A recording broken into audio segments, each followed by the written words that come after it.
Vamos a saludar a nuestra hermana Carolina Inostroza, pediatra, especialista en medicina de adolescencia, y la tenemos ya con nosotros ahí. Hola Carolina, muy buen día, bienvenida. Hola, muchas gracias. Aquí estamos, pues solitas las dos. Muy bien. Bueno, no, con mucha audiencia en esta mañana para compartir.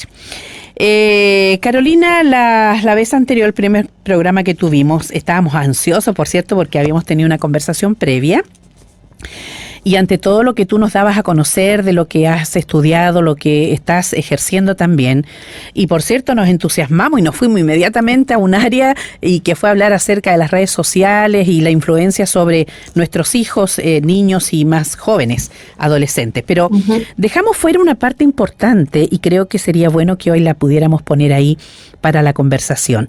Y es acerca de la adolescencia propiamente tal. Tú nos decías que está más o menos entre los 10 y 19 años y alguien nos preguntaba cuáles son los cambios, cómo los papás, las mamitas, que una buena cantidad están criando hijos solas ellas, o papitos solos también.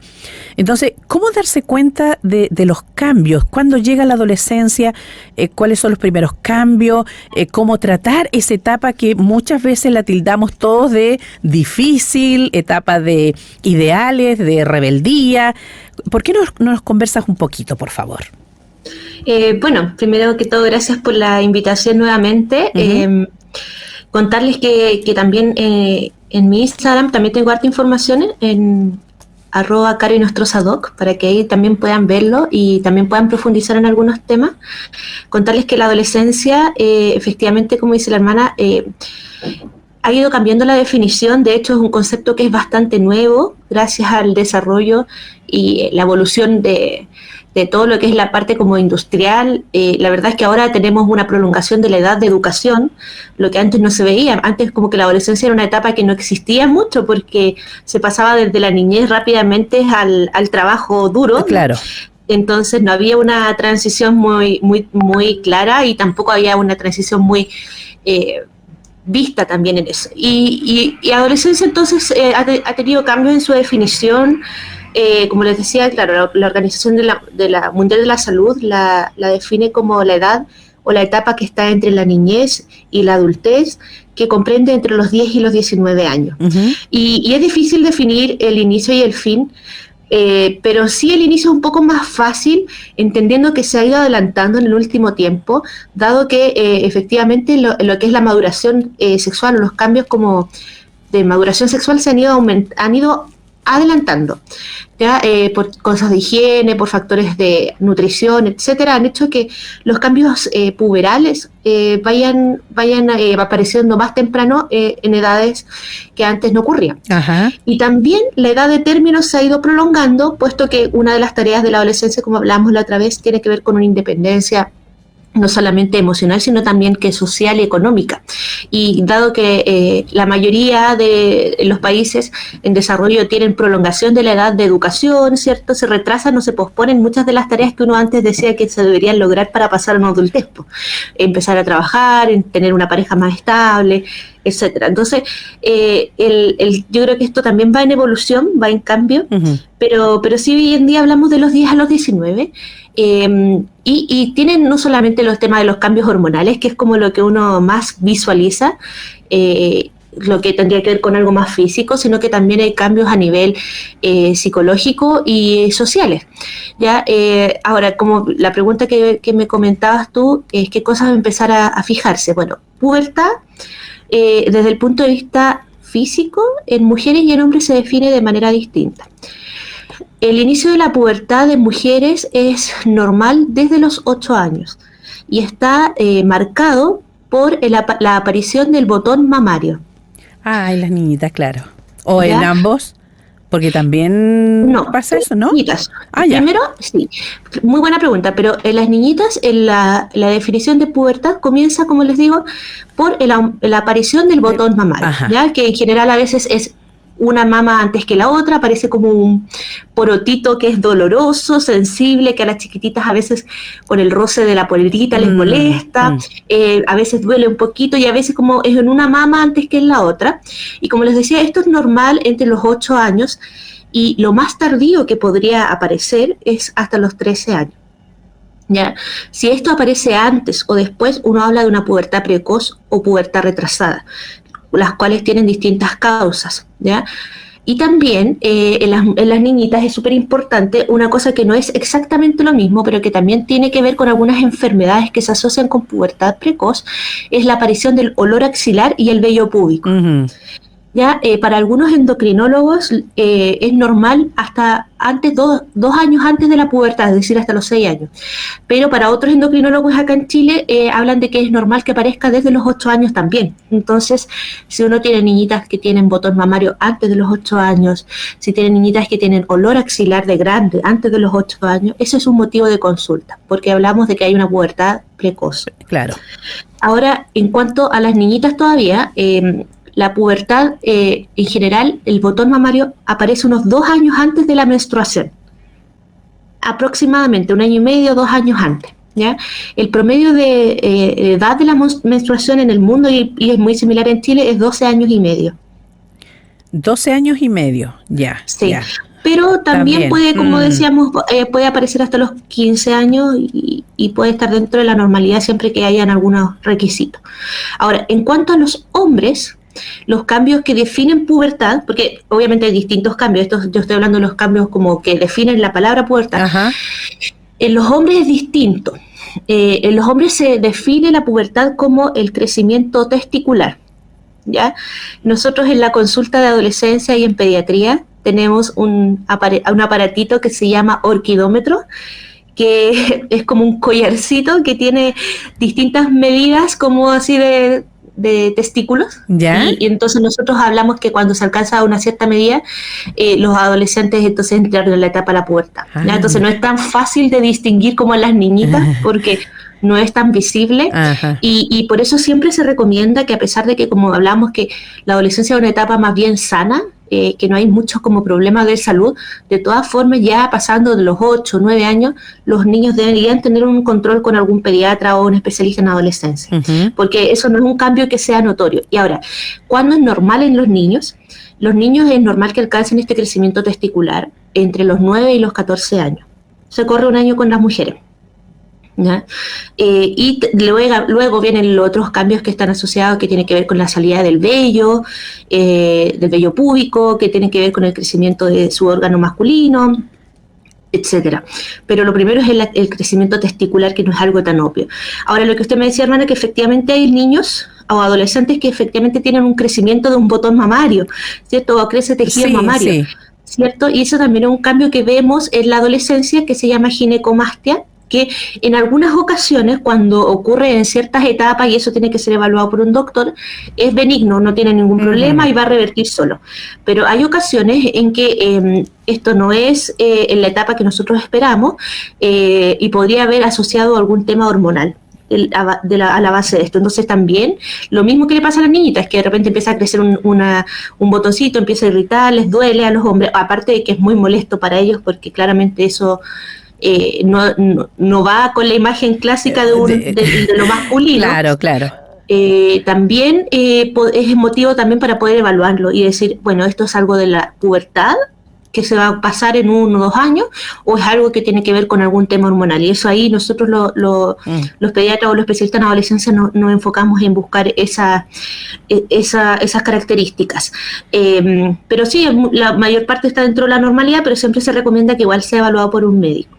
Entonces vemos que los cambios en la pubertad de las niñitas parte antes que el de los niñitos, ¿ya? Y entonces estos adolescentes tienen cambios que van en distintos como rumbos, y lo que observamos también en las adolescentes es que las mujeres nos pegamos el estirón puberal, que es este crecimiento rápido, mucho antes que los hombres. Sí. ¿Ya? Y en general, para que ustedes sepan, las mujeres nos pegamos el estirón incluso antes de la primera regla. Después de la primera regla es muy poquito lo que crecemos y varía mucho por muchos factores, pero sobre todo por la talla familiar, por la estatura familiar. Ujú. Pero el estirón las mujeres se lo pegan antes de la regla. En cambio los hombres pegan el estirón a aprox 13, 14 años. Entonces vemos que los hombres son más bajitos al principio, pero luego su estirón es mucho más prolongado y es mayor y por lo tanto en general nos pasan en estatura. Pero vemos cómo se van también dando, aparte de diferencias internas como o más íntimas, también se van dando diferencias que se van haciendo más notorias entre los adolescentes varones y las adolescentes. Y eso claramente también tiene implicancias en su imagen o en su autoestima. Por supuesto que Sí. sí. También el hecho de que, bueno, una de las tareas de la adolescencia es el tema de crear una identidad, que también usted me lo mencionaba. Uh-huh.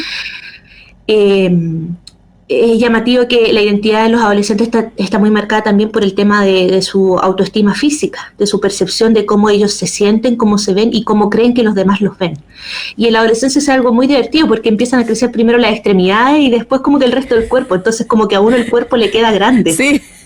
Sobre todo como que uno lo ve en los hombres, que se ven como muy, como que uno les ve y como que se pusieron un traje y es como que el cuerpo y se andan pegando en todos lados, claro. Y chocan, y es porque claro, las extremidades crecen antes.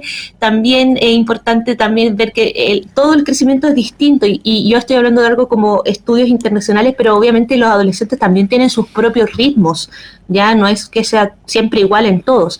Hay ciertos hitos que sí se van dando, y uno espera unos patrones de normalidad, pero también cada adolescente también puede tener sus distintos momentos en que va creciendo.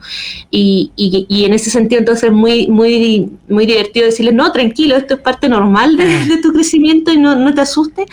Es un poco también lo que nosotros hacemos con respecto a las evaluaciones más bien como desde el punto de vista físico. Claro que sí. Bueno, y ahí es donde las mamás, los papás tenemos que estar atentos y considerarlos también, porque de pronto nosotros decimos, no, pero ¿para qué? No te preocupes tanto por esto. Pero para ellos es súper importante. La imagen externa es muy importante para las niñitas y también para los varones hoy. Capaz que antes no era así, pero ahora vaya que tiene, sobre todo, ¿verdad? Como lo veíamos la vez anterior y que ya vamos a volver a ese tema. ¿Por qué? Porque todo se hace a través de las redes sociales y la imagen ahí es la que tiene preponderancia. Claro, efectivamente.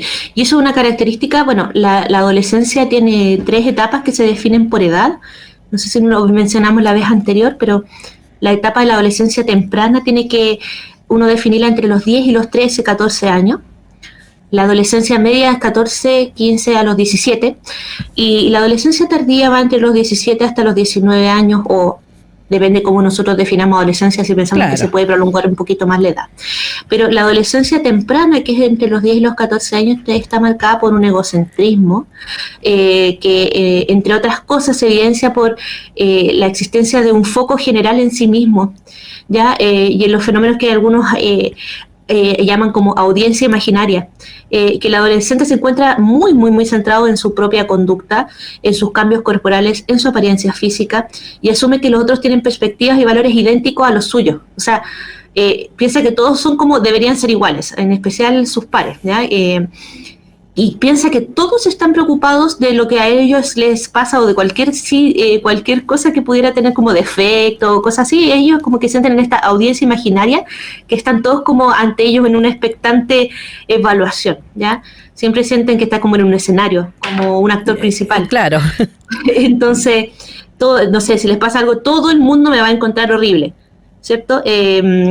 Existe también aparte el tema de la habilidad emocional que nosotros llamamos inestabilidad emocional, que muchas cosas afectan mucho lo que uno piensa y lo que uno percibe también y hay muchas fluctuaciones del ánimo y es lo que vemos también esta cierta irritabilidad, esta falta de control de impulso, esta necesidad de recompensa inmediata, esta necesidad de aislamiento, de privacidad, que los papás me dicen mucho, mi hijo vive encerrado en su pieza. ¿Cierto? Pero en el fondo todo esto que estoy mencionando tiene que ver con la etapa temprana, pero siempre es importante saber hasta cuándo uno considera que esto es esperable o estamos presenciando alguna cosa que está dentro de la anormalidad y que ya configura algún trastorno, ya sea del ánimo o un trastorno de la conducta alimentaria, que son muy basados también en la autoimagen y que son problemas que efectivamente y lamentablemente se dan mucho en nuestros adolescentes. Entonces, como usted nos decía, hermana, es importante incitar también a los papás a que esta etapa del desarrollo, a pesar, como les digo, son como bastante, entre comillas, sanos visiblemente, implica la necesidad de una evaluación también por algún médico especialista, ojalá, pero si no también por algún médico pediatra. Que pueda también ayudarnos, porque en esta etapa de definiciones es difícil a veces saber qué es lo esperable y qué es lo que no es esperable. ¿Ya? Y en ese sentido, esta audiencia imaginaria, esta autopercepción, como les decía, tiene el riesgo también, aparte del tema de los trastornos del ánimo, el tema de los trastornos de la alimentación.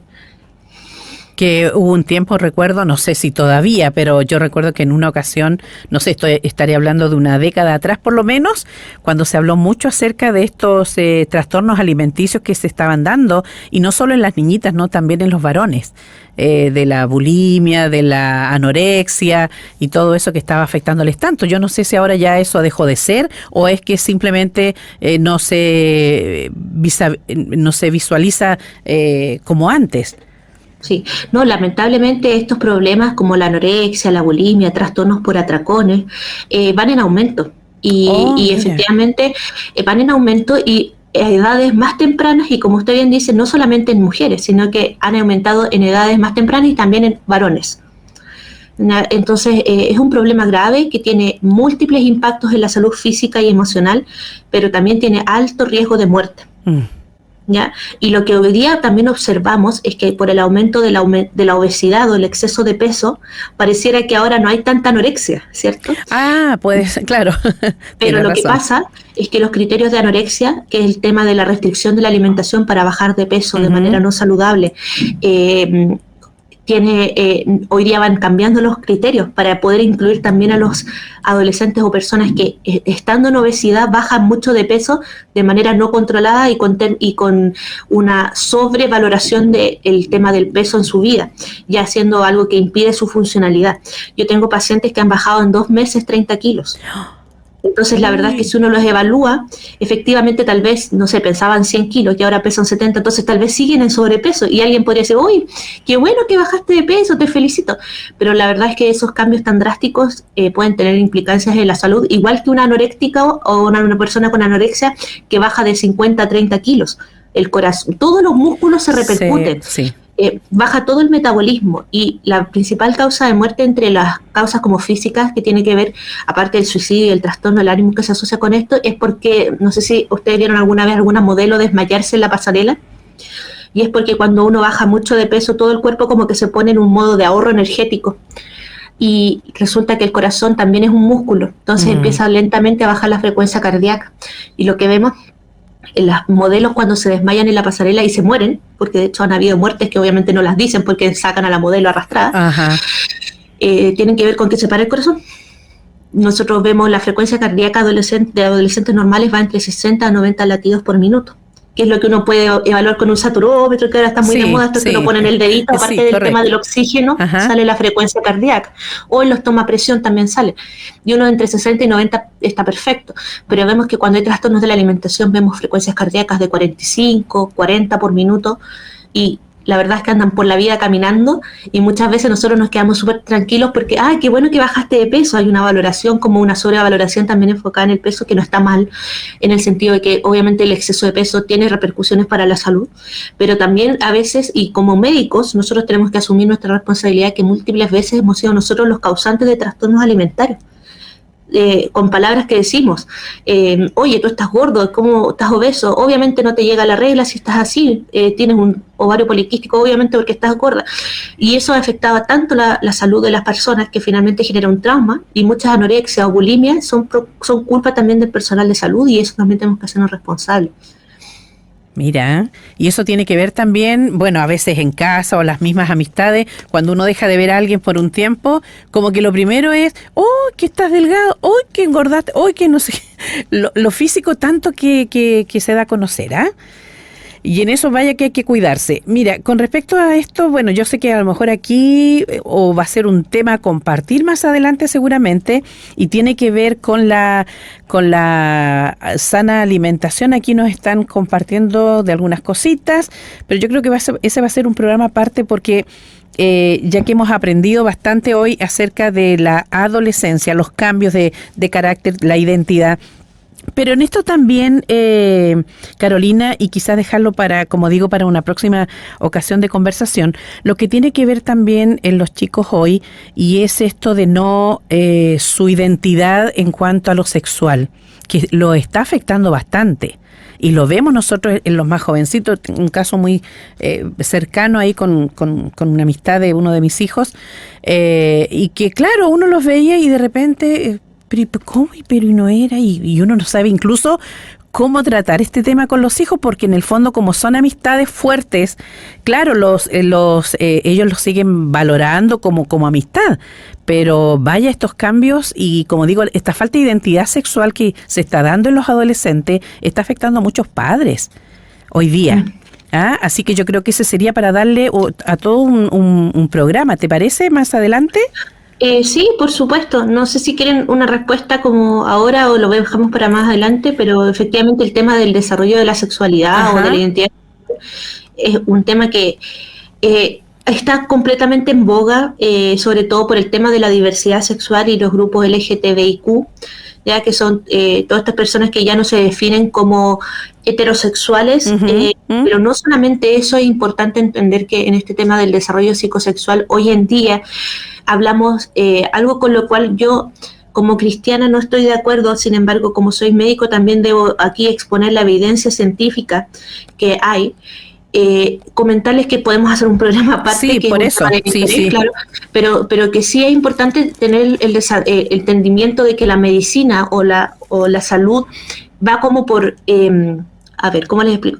Nosotros como médicos nos fundamentamos en investigaciones científicas, ¿ya? O evidencia científica o medicina basada en la evidencia, que tiene que ver con que nosotros queremos otorgarle al paciente individual la mejor atención centrada en nuestra experiencia, pero no solo en nuestra experiencia, porque puede ser que mi experiencia sea muy poca o mis recursos sean muy pocos y el paciente tiene otros recursos y puede acceder a algo más, sino que la evidencia científica a nivel nacional e internacional.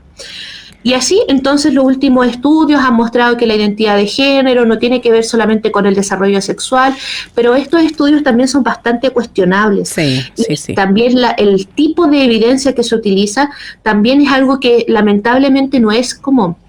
decir, ya, esto es, nosotros podemos medir el nivel de feminidad de alguien por una escala y por lo tanto entonces hablamos de un número exacto, sino que es algo que tiene que ver con un constructo social y en ese sentido los investigadores también apuntan a un cambio en la diversidad sexual, pero enfocado no necesariamente de una evidencia científica muy sólida.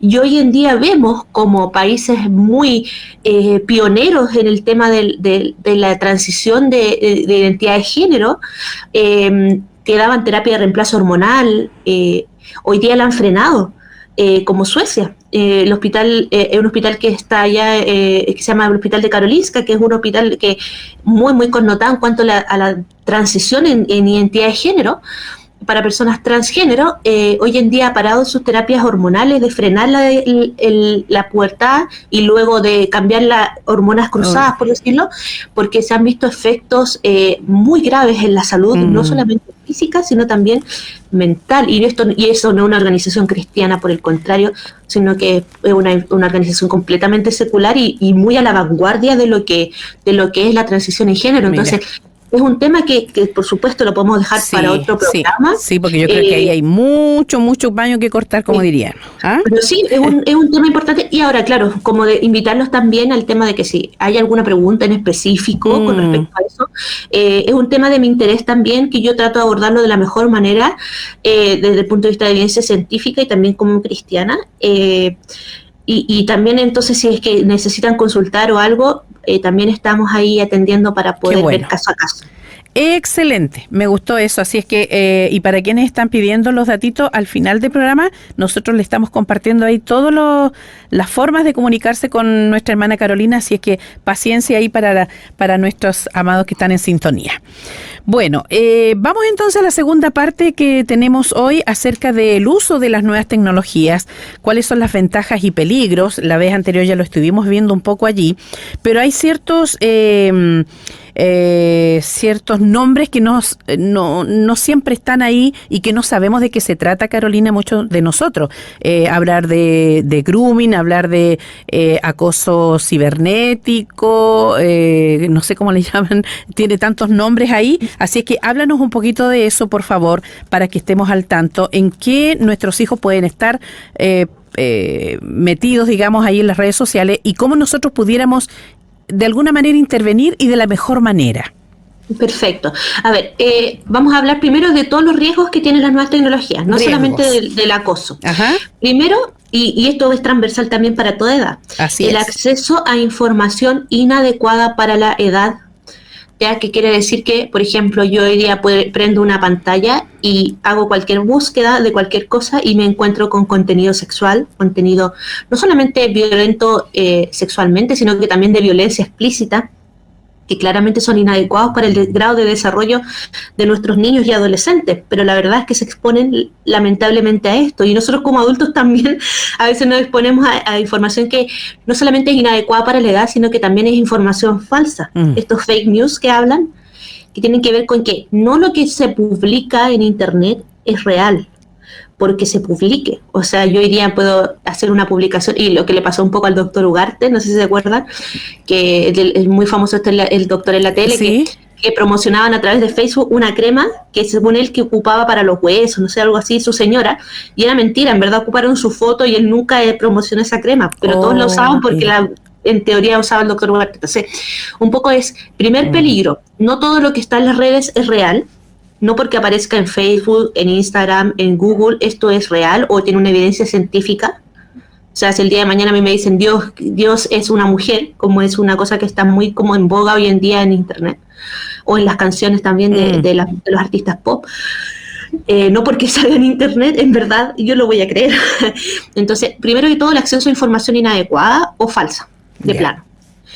Otra de los riesgos es la suplantación de identidad, que no solamente le pasa a los adolescentes, pero que sí ocurre, donde personas se hacen pasar por ellos, crean cuentas falsas, y con eso pueden hacer muchas cosas. Ya pueden hacerse pasar por ellos y hacer contacto con otras personas de menores de edad y generar, como les decíamos, este peligro del acoso o abuso sexual por internet, que es el grooming, o suplantación de identidad para hacer trámites bancarios o estafas, también que pasa mucho en los adultos, ¿cierto? Esto de mismo que esto que está pasando por las redes sociales o por WhatsApp, que es muy clásico ahora, que lamentablemente te clonan el número de teléfono, mandándote algún video o alguna cosa con algún contenido, y uno lo aprieta el link de algún reenviado. Así que yo siempre le digo a mi mamá sobre todo, y bueno, y a todos, que tengan mucho cuidado con los mensajes reenviados, que se dice arriba y se reenviado muchas veces.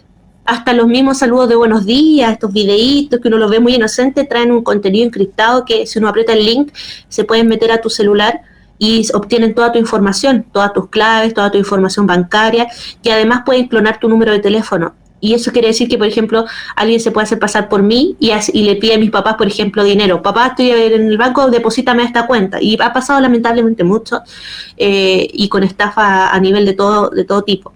Pero también la suplantación de identidad es uno de los otros riesgos. Bueno, aparte del tema, la pérdida de privacidad. Que nosotros yo ya me hago mea culpa desde que nacen nuestros hijos, incluso inúteros, ya estamos subiendo fotos de ellos. Entonces, estamos dando una pérdida de privacidad que es incluso involuntaria, porque si yo quiero exponer una foto mía en traje de baño, no sé, o lo que yo quiera, yo ya soy una adulta y asumo las consecuencias, y tal vez también tenga un poco más de herramientas emocionales para enfrentar qué comentarios pueden hacer acerca de eso.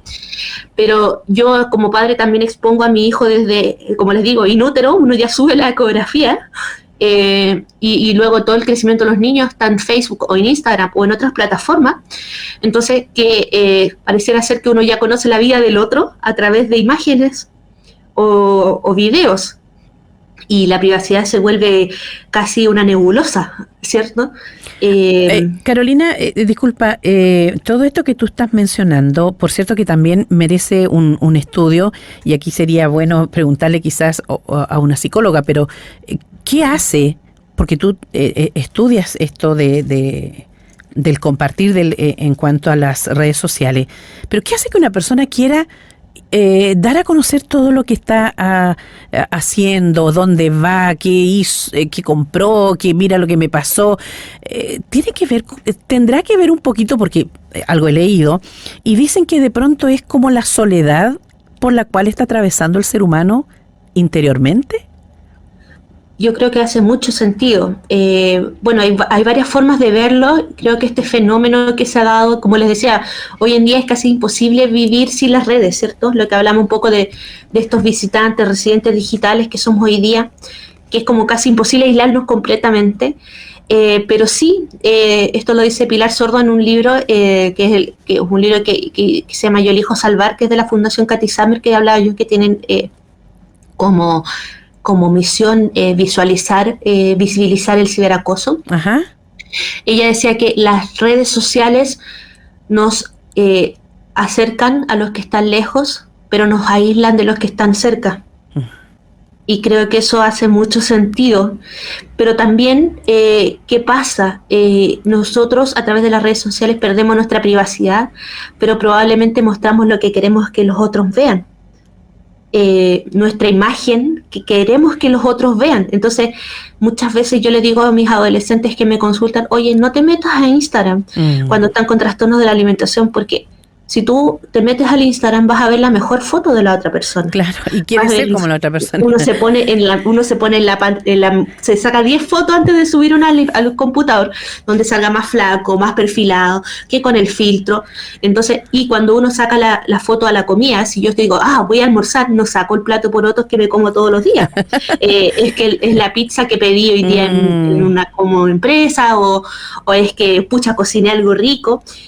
Pero da esa falsa sensación de exitismo, de invulnerabilidad también, de decir, oye, a mí no me pasa nada. O a veces uno a veces escribe, oye, sí, mira, hoy día me siento triste, o cuando la gente está enojada escribe, pero es muy poco probable que eso ocurra. En general lo que ocurre es que todos suben la foto celebrando, suben la foto comiendo algo rico, que suben la foto con la mejor pinta. Entonces, lamentablemente, uno pareciera que configura su identidad a través de esas imágenes, claro, pero te das cuenta que dentro de eso está como filtrado lo que tú quisiste mostrar. Y mucho de aparentar también. Creo que tiene que ver con un poco también el tema que estamos viendo hoy en día de cuáles son nuestros ídolos a través de, como cristianos, qué cosas ponemos en primer lugar antes que Dios también, que tiene que ver con un mundo caído, de un mundo que es corrupto también, y donde hoy día ponemos más bien, no creo, es muy poco probable que alguien ponga, oye, hoy día reflexioné acerca de este versículo y me hace sentir, algunos lo hacen. De hecho, mi esposo lo hace siempre y todo, y muchas personas que conozco, pero es poco probable, más que uno sube la foto como, oye, hoy día me puse el maquillaje tanto, y que tiene que ver con una idolatría, que habla un poco mi biopastor, que son todas estas ideologías que tienen que ver como con la exacerbación de la belleza. O sea, sí, no está mal el cuidado personal, para nada. Yo, de hecho, lo digo, oye, tienes que bañarte, tienes que peinarte, tienes que verte lindo, linda, tienes que sacarte el mejor provecho, pero tampoco puede ser que nuestra vida esté centrada solo en eso. Claro que sí, que gire en torno a lo que es la belleza. O también en el tema de éxito económico, porque uno cuando también sube la foto del auto, no sube la foto del cacharro que uno tiene, pues sube la foto del auto nuevo que se compró, tal vez endeudándose a 1 millón de cuotas, de cómodas cuotas, pero igual, te fijas, entonces se da todo este fenómeno de un aparentar, y que es muy dañino para quienes también todavía no tienen las herramientas emocionales de filtrar y decir, oye, ok, probablemente mi compañero está subiendo esta foto, pero no es que su vida sea perfecta. Uno ve todos los desastres que cada persona puede tener dentro de lo que le pasa a cada uno. Entonces, lamentablemente vemos que se generan estos ídolos a través de las redes sociales, donde parecieran invulnerables y completamente perfectos, que uno diría, estas personas parece que ni siquiera van al baño. Claro. Pero nuestros adolescentes lo toman como referente. Sí, entonces me han tocado pacientes que dicen que quieren pesar 30 kilos y miden unos 60, pero claramente no ven que esa persona que está detrás de la pantalla probablemente está con una cantidad enorme de maquillaje y con una cantidad de problemas de salud increíble. Así es. Oye, a propósito de eso, no hace mucho, ¿no? Creo que incluso le querían llevar a la justicia a una, no sé si era modelo ella o es modelo, que estaba por sus redes dando a conocer un ayuno prolongado que estaba haciendo de no sé cuántos días, y que los médicos estaban espantados porque cómo ella podía estarlo dando a conocer por sus redes. Sí, sí, es una modelo. Es y una también, modelo, parece, ¿no? sí, es una modelo que participó en un reality y todo, que bueno, ella es una persona adulta, que si lo hizo bajo ciertos parámetros no hay problema, mientras que, claro, si uno lo hace ya como en las redes sociales y es una persona con influencia, los influencers Los que hoy en día hablamos, influencers, sí, pues. es completamente dañino lo que puede hacer. O sea, claramente si a ella le funciona y con una supervisión médica y todo, tiene alguna evidencia, genial por ella, pero la verdad es que masificar eso a personas que no lo van a hacer correctamente o que son niños y están en pleno desarrollo puede ser incluso mortal. Entonces, vemos aquí como este término de pérdida de la privacidad hace que también los influencers hagan algo y todos los quieran imitar también. Y suban sus videos imitándolos. Claro. Y aquí tenemos otro de los peligros de las pantallas o de las redes sociales que tienen que ver con los retos o challenges. ¿Cierto? No sé si hay retos que uno ve que los niñitos andan todos, no sé, tiran una botella y la botella tiene que caer parada y eso lo graban. Y eso es un reto y lo graban y lo suben a Instagram o a TikTok o que sea. Pero también hay retos que son muy dañinos, como por ejemplo, habían retos que eran simpáticos, que era como que alguien iba pasando en la familia y tú le tirabas agua helada en la cara y lo grababas con la reacción. Entonces todos hacían el reto de eso. O no sé, le pasaban a su hijo una canasta con huevitos de chocolate, pero la canasta estaba vacía y todos los papás grababan eso y los niñitos las caras así como de descomposición un poco. Que puede ser un poco divertido, pero habían challenges también de tirar agua caliente.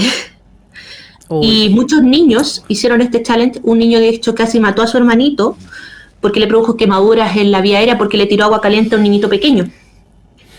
Entonces, y tengo challenges ya, pero incluso muy perturbadores que tienen que ver con cosas sexuales, no lo voy a comentar ahora en la radio, pero que son claramente cosas que uno diría, ya esto no es simpático, esto no es chistoso y esto es muy peligroso, pero mientras que esté en las redes y alguien lo haga, todos lo van a querer hacer. Y el de la ballena azul, eso lo puedo comentar, si se acuerdan. Sí, yo recuerdo, sí, recuerdo que incluso lo leímos aquí nosotros, eso, sí. Sí, que eran una serie de desafíos que se te van mandando mensajes y se te van mandando desafíos, no sé, hoy día, no sé, haz esto, después háblale a alguien, después al día siguiente, mira, hazte un corte, luego dibújate una ballena haciéndote puros cortes en la piel, sácale foto, obviamente, y después mátate. Muchos casos de suicidio asociados a eso.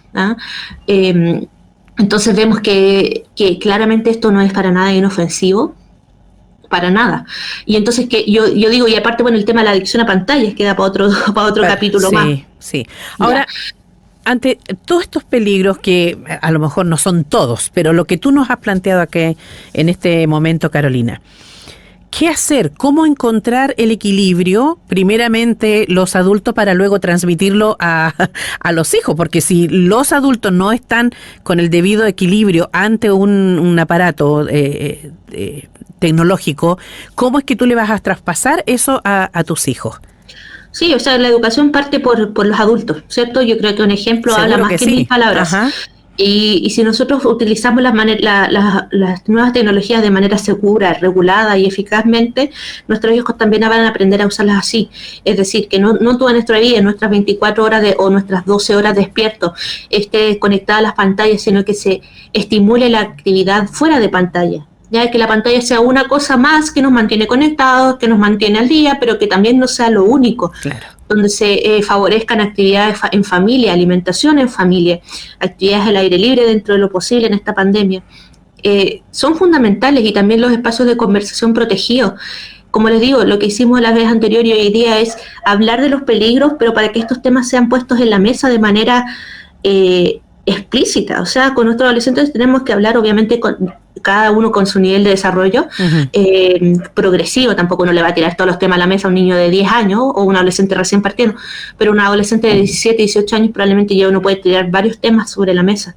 Pero el tema es que estos temas hay que conversarlos, hay que ponerlos en la mesa, hay que darse espacios protegidos, libres de pantalla, y donde el adolescente se siente en un espacio seguro y confortable de poder hablar acerca de estos temas, de manera que obviamente tampoco sea una cosa que yo lo voy a juzgar inmediatamente. Es decir, yo como médico, por ejemplo, no soy la madre, pero como médico uno lo que hace es ver que si hay conductas que son dañinas, uno claramente las las contraindica o les dice esto está mal, pero si yo me escandalizo y no les pregunto bien a los adolescentes, no me van a decir nada. Es decir, yo a los adolescentes les puedo decir, oye, ¿tú alguna vez has fumado marihuana? Porque obviamente todos lo usan y no sé, la mayoría ha usado 2, 3 veces marihuana y lo hacen así. Entonces el adolescente, claro, tú le abres la ventana a decir, esta persona no se va a escandalizar del 100% si yo le digo que lo hice una vez. Entonces yo como adolescentóloga también tengo algunas estrategias que la verdad es que uno aplica en consulta a través de, como les decía, esta consulta que es especial para los adolescentes, que tiene un espacio que son 45 minutos y en los cuales la mitad es con el adolescente a sola, donde nosotros hablamos de estas temáticas y como les digo, o sea, yo no les digo, pero tú alguna vez has fumado, así como retándolo, claro. Porque me va a decir, obviamente no, nunca, y claramente ese no es como, obviamente sí lo he hecho. De hecho, uno habla a veces como que el subreporte, incluso en adultos, cuando uno le pregunta a las personas cuánto toman, en general uno tiene que multiplicarlo por 3, porque las personas tienden a decir 1/3 de lo que toman.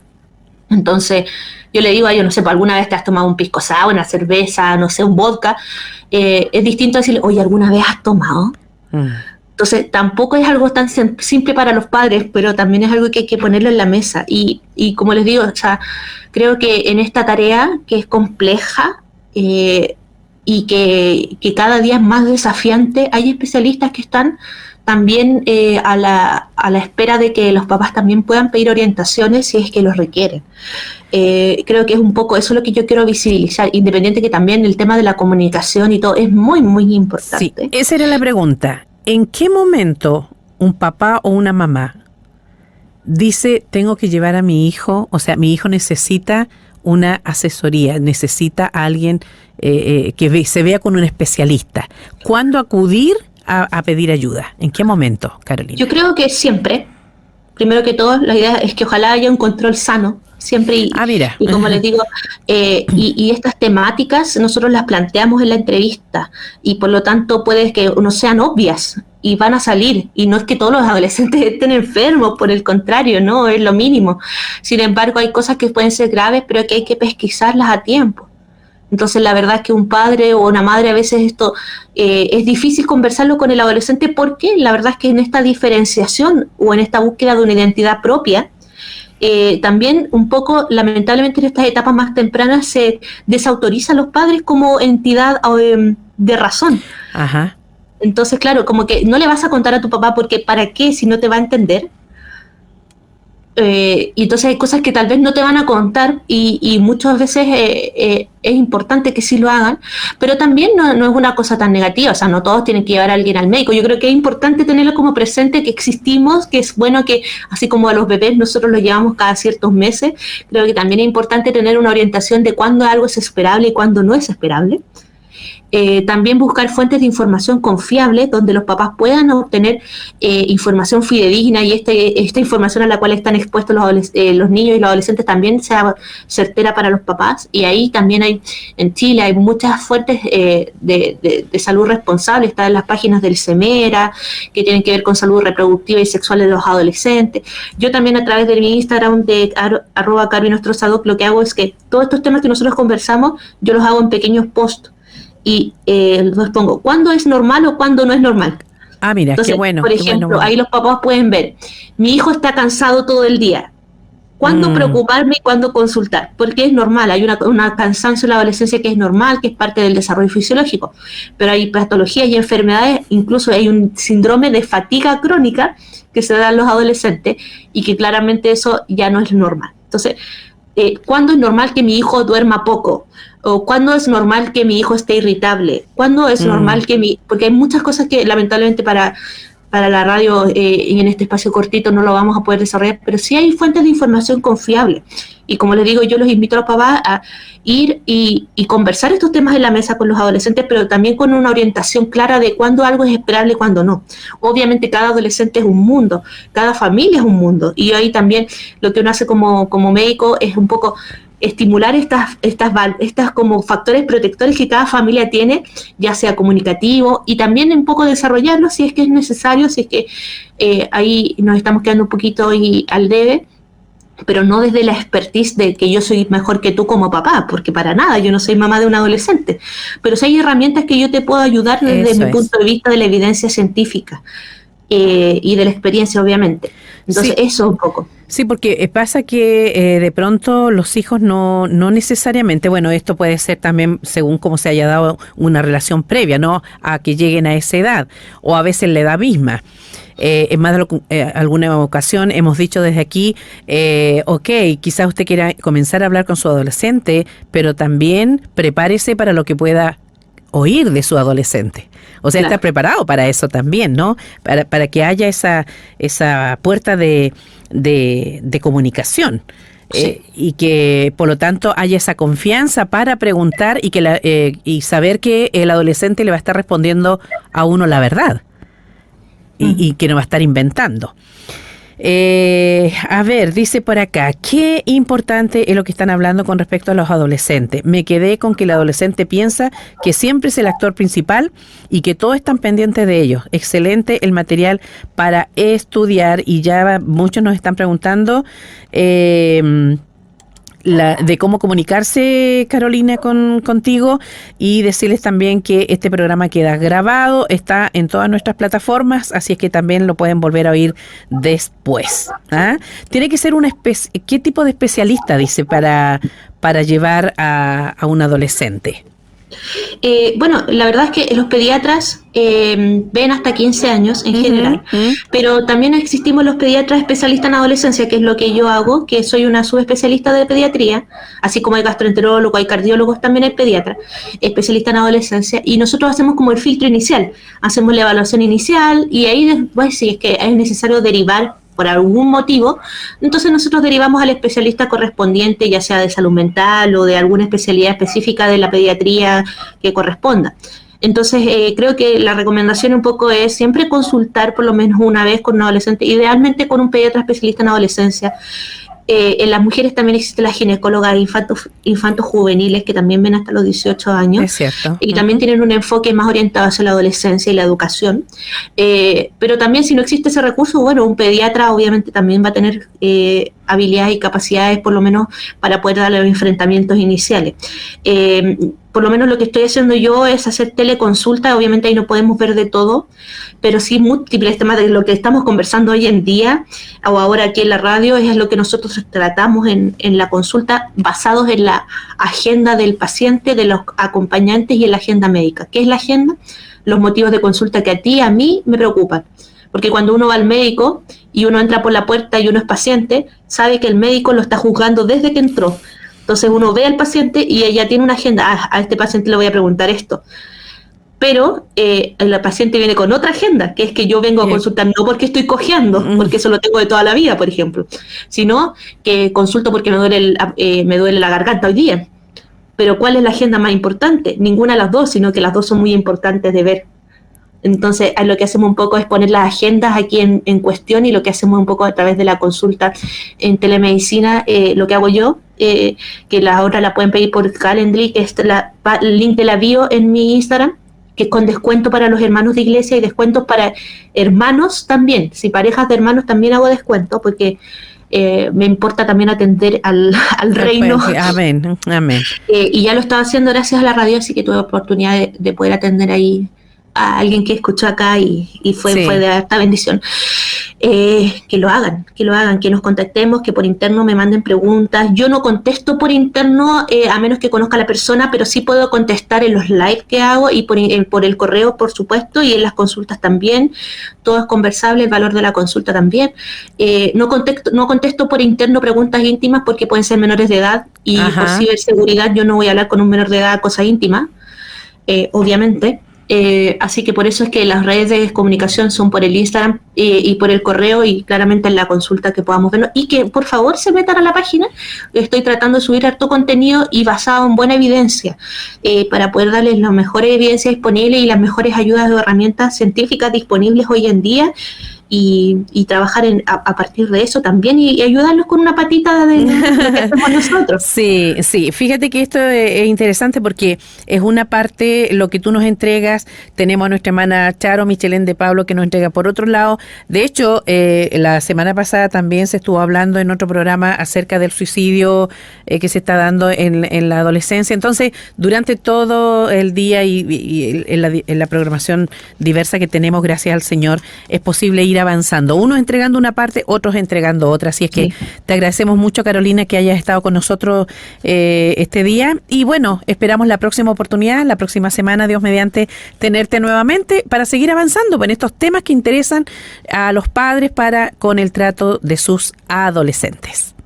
Bueno, muchas gracias por la invitación y aquí estamos para poder ayudar en lo que se pueda. Amén. Bendecida. Muchas gracias. Adiós. Chao.